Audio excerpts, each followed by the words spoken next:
Welcome back to the Wise Divine Women podcast, where we help you go from fed up to faith fueled, helping you to become the wise divine women that you have been called to be. Today, I have Erica Baccus, who is a widow, survivor, incredible patient woman. And she wrote a book called A Promise Kept, and it is her journey with her husband who had dementia. Welcome to the show, Erica. Thank you. It's nice to be here. Thank you so much. So tell me, this book, your journey, how did it all start? Well, it all started, it's a long story. Yeah, that's okay. It all started, my husband had Alzheimer's and he was diagnosed formally in 2020, although I knew there was something wrong with him in 2017, but it took us till 2020 before we had a formal diagnosis. There was a lot of sticking my head in the sand. So we had been married for 41 years when he died in 2023. The book I wrote, Promise Kept, Honoring His Wishes, Embracing Our Love, is really a love story. And it's a story about how almost as soon as he was diagnosed, John said to me, I don't want to live with this disease. I want to die, which was actually not a surprise to me. And it's one of the important messages that I'd like to communicate to audiences is that he and I had talked about what we wanted and didn't want for the end of our lives all throughout our marriage. I mean, not like we had a conversation about dying every day, but on occasion we'd say, this is not how I want to go. Or when I get to this point, we have to do something because I do not want this. And I had a mother who had early onset Alzheimer's, so I had an idea of what it was like. And I knew that I did not want to live in a vegetative state like she was headed for. Actually, yesterday was 44 years ago that she died, and she died of a heart complication, which was actually a blessing for all of us, for her and for the whole family. So anyhow, so John, when he said to me that he wanted to die, it was not a shock. It was something that, not that I anticipated, but I sort of knew that's where he might want to go. When we live in California and we are patients of the UCSF system, University of California, San Francisco. And that hospital system is really one of the top hospital systems in the country. And we had a day of diagnoses in January of 2020. And when they were done telling us that John had mild cognitive impairment consistent with Alzheimer's, John had two questions. One, can I still drink alcohol? Two, how long before I'm going to be a vegetable? And she answered those questions straight on. And the question to vegetable, which is not a nice way of saying it, but that's the way he thought of it. She said, on average, it's 5 to 6 years from diagnosis. So for the first couple of years, we had no option but what everybody else has, is to wait it out. What you know with Alzheimer's is that there's no hope and you know where the end is going. And so we lived with it every day and we tried to be grateful for the day that we had. Although he spent quite a bit of time trying to figure out suicide. And we spent one whole day going through poisoning and hanging and shooting yourself and jumping off the Golden Gate Bridge. And I'm listening to this conversation. He was having this conversation with another man. And I'm listening to this conversation thinking, my world has gone to the absurd Alice in Wonderland rabbit hole. And then what happened was I had decided that I needed to talk to somebody to help me vent my feelings of terror because I was in terror. And so I went to a therapist, and she, after weeks of listening to me come in every time with new symptoms or new terror that I was living with, or I didn't want judgment. I knew she couldn't cure anything. I just wanted to vent. One day she said to me, she heard about this book that is good for people who have Alzheimer's and also their caretakers. It was called In Love by Amy Bloom. And this was in May of 2020. 2022, I believe. It was earlier in 2022. And I got the book. I read it in 2 days, and it was a story of how she had taken her husband, who also had Alzheimer's, to a place in Switzerland where it was legal to have assisted suicide. I should back up and tell everybody about the laws in the United States. We have in 11 states plus the District of Columbia end of life option acts, different names in different states. And California is one of the states that has this law. And it states that if two doctors say you're going to die within 6 months and you have mental capacity, you can have an assist to die.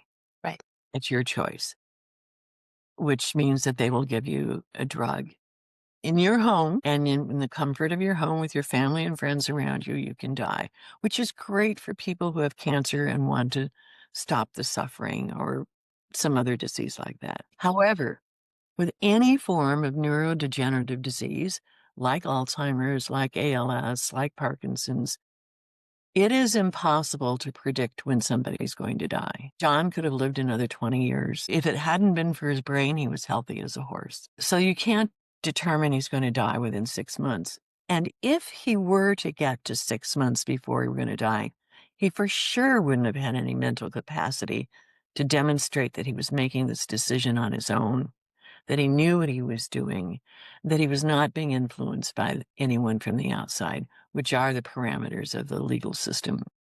So this place in Switzerland allows you to participate in assisted suicide. You have to prove that you have mental capacity, but you do not have to die within 6 months, or no doctor has to say you're going to die within 6 months. So Right. that makes it legal for someone with dementia to participate in assisted suicide.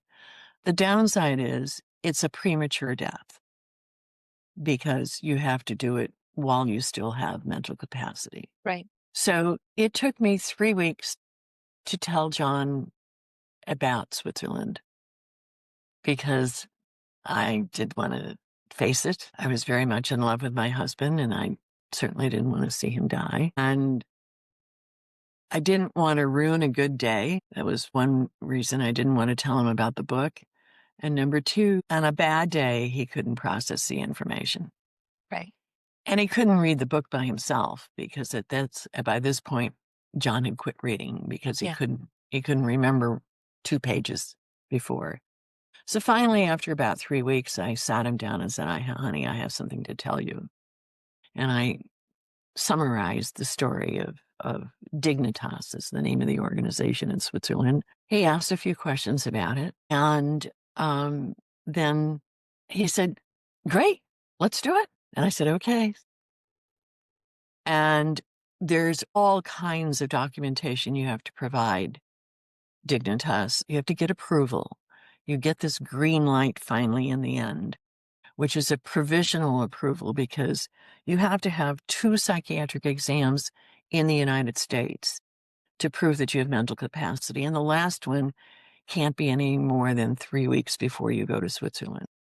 But once you get to Switzerland, then they have a doctor who is going to examine you for your mental capacity as well. So they could very well send you home.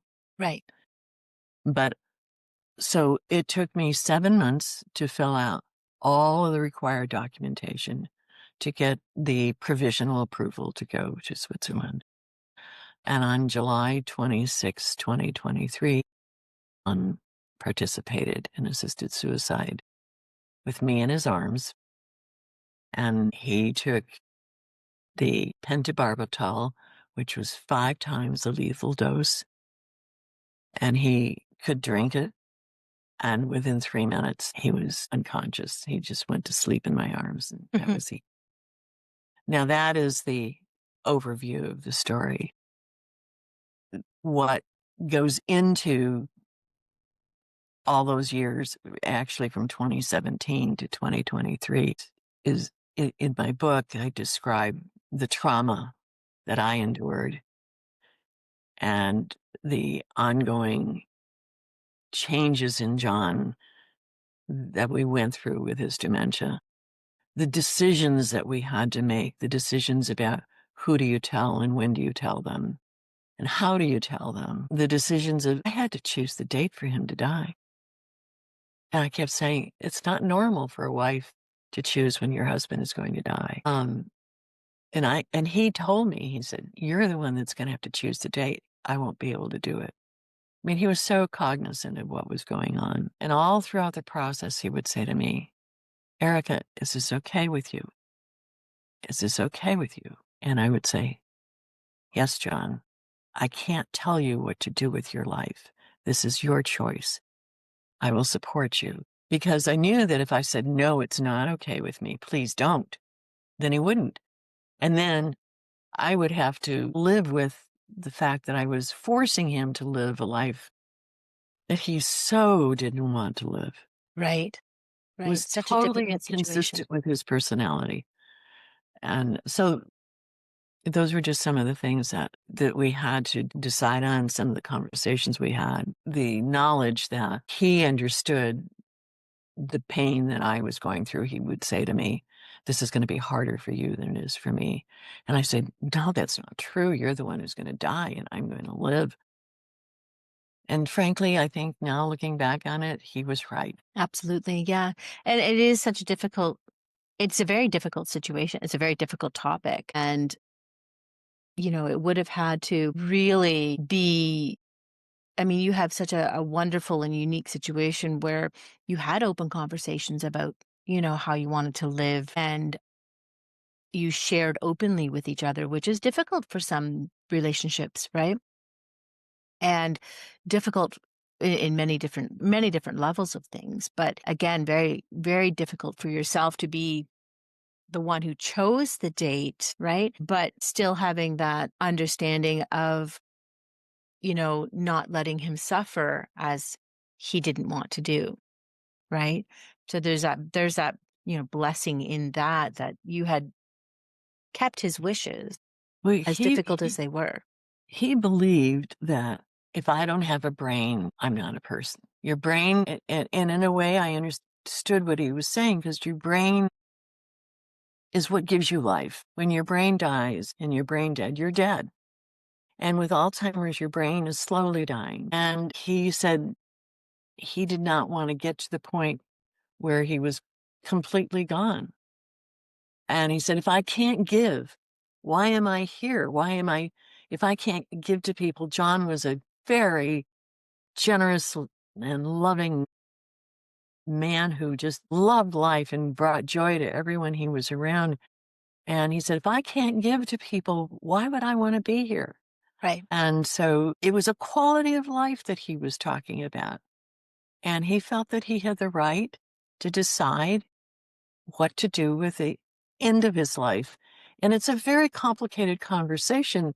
And in many ways, it's a similar conversation as we've had with abortion rights. Yeah. It's about choice over your own life, choice over your own body.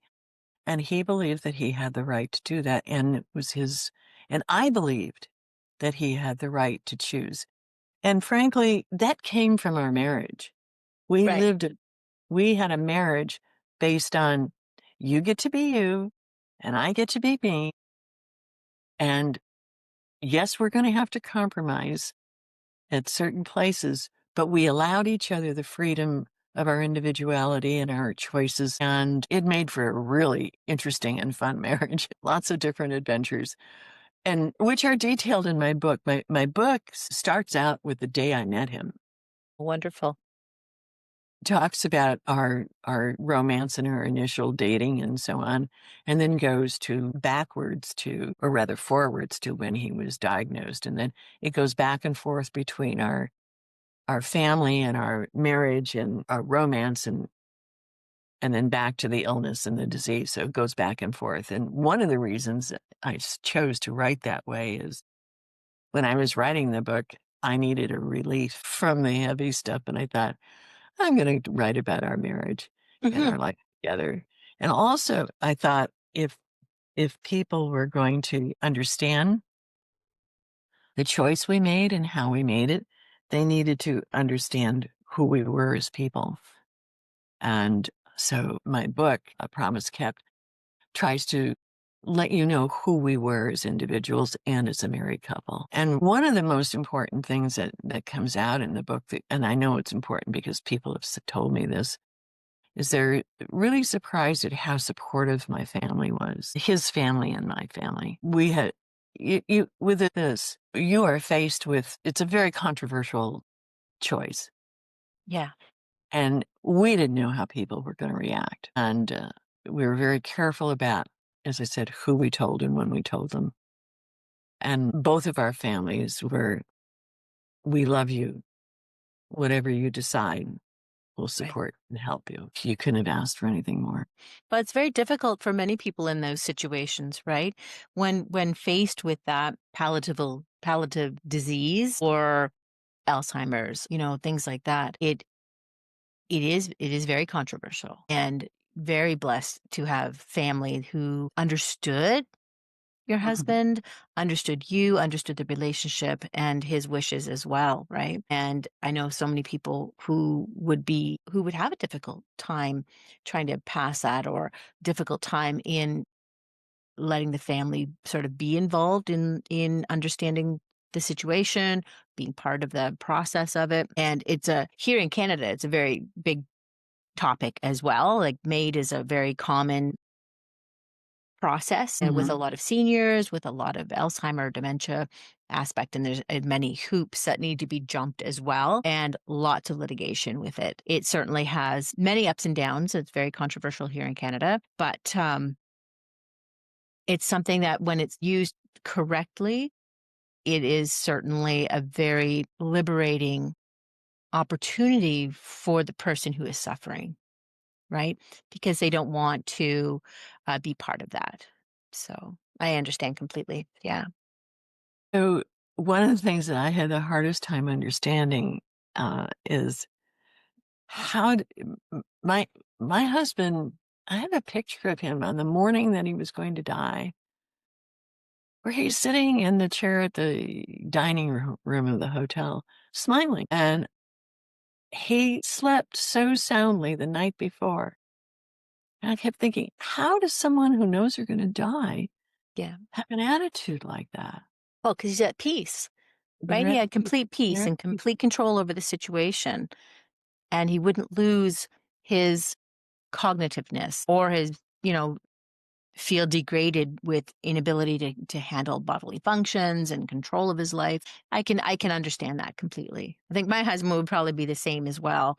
He would never want to be in a situation where he has to be cared for, he can't remember, he's not himself, and yeah. I have a video of him that I took in our garden. He was a wonderful gardener, and we have a beautiful garden. I live in San Francisco. And actually, at the last page of my book, there's a QR code, and you can use your camera to get this video.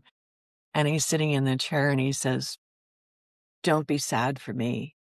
I'm not sad for me." Yeah. And he says, "I've lived a great life for the years that I've had."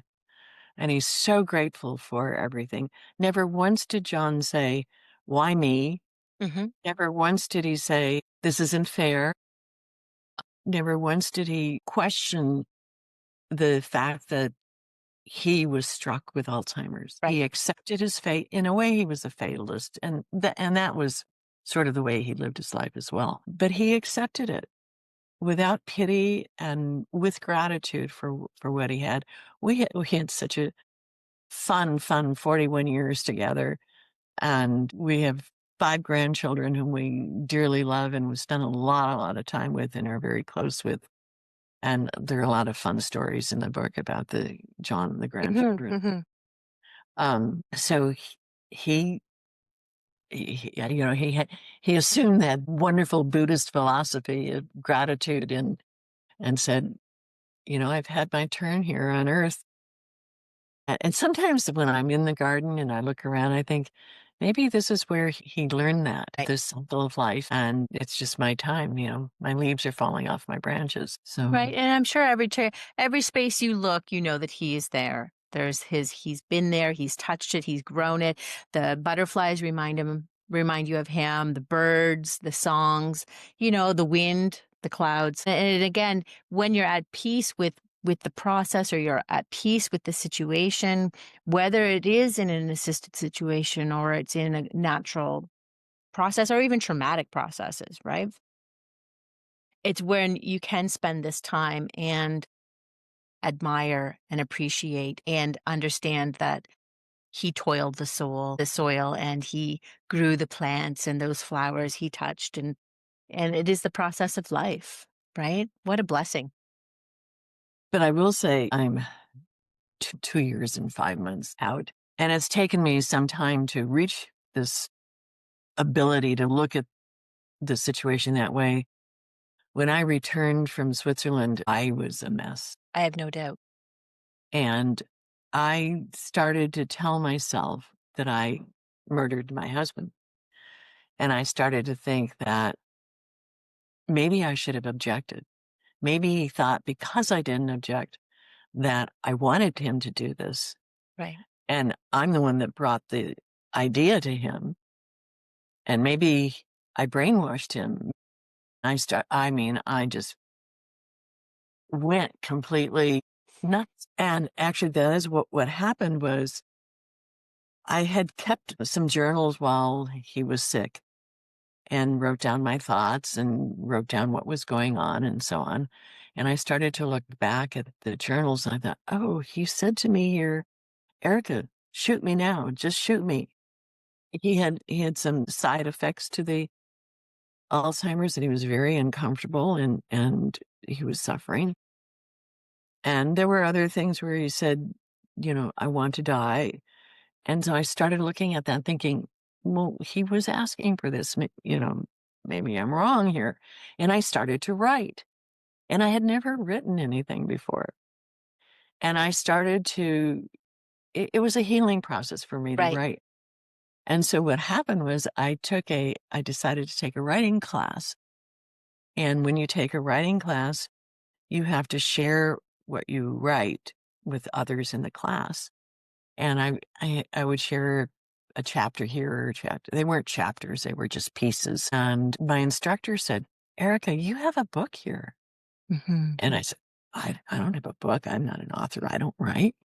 And she said, you have a book here. And after a few times, I started to take it more seriously. And I hired a writing coach to help me, who's really an editor, and turned into a book. Beautiful. And And this is such a beautiful tool to help people on the same journey, right? That's not I hope only so. therapeutic for yourself, but helping others on the same journey.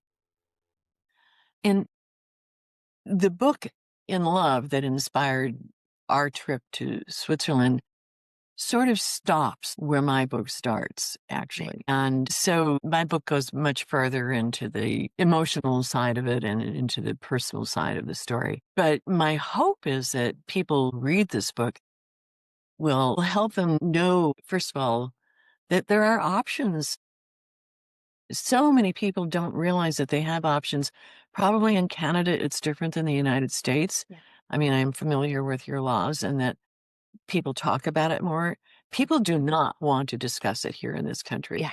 They don't know about it. I mean, I walk into rooms and talk to people about this. You cannot be in a room with 10 people where 3 of them aren't somehow affected with Alzheimer's, whether it's their Yeah. spouse or a partner or a parent or somebody, a relative, a friend. And yet people don't want to talk about it. They don't want to talk about dying. They don't want to talk about what do you do with this disease? And they'll say, my husband would never do that, or my wife, we can't talk about it. Well, I'm hoping that this will encourage people to at least discuss the options that they have. I'm not advocating that people run off and go die. That is not my message. My message is have the conversation, know that you have options, and also that if you choose to do this, there are certain things that you should consider as part of the process. That's amazing. And you have that all probably detailed, probably out to really help people along the way in I the do. book, which I think is amazing and is such a helpful tool. Well, Erica, I thank you for sharing your heart today and sharing your book the promise kept, and I think it's incredible, and I'm gonna put all the links down to where you can find it from all your beautiful profile information. Erica, I thank you so much for your patience and kindness today and sharing this journey with you, with us, and thank you so much. It was my pleasure to be here. Thank you. And just very quickly, it's on Amazon and Perfect. Barnes and Noble and in bookstores. Oh, I love it. And it's one of those books that are definitely needed, and I think it's an incredible opportunity to have those conversations. Thank you so much. I appreciate it. Thank you.